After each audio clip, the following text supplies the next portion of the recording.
Welcome to the heartland of the magical fungi kingdom. This ancient enchanted forest is where it all began. Nearby discovered cave paintings suggest the earliest sightings of enchanted fungi could trace back nearly 8,000 years.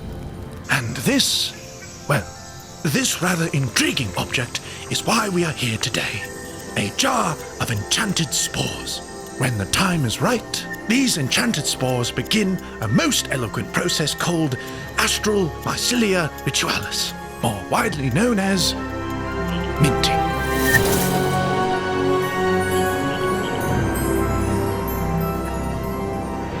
This incredibly rare process serves one single purpose: mushlings.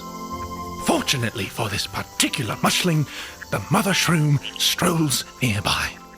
But there are many thousands more fungi incubating in our fruiting chambers that will soon need a place to call home.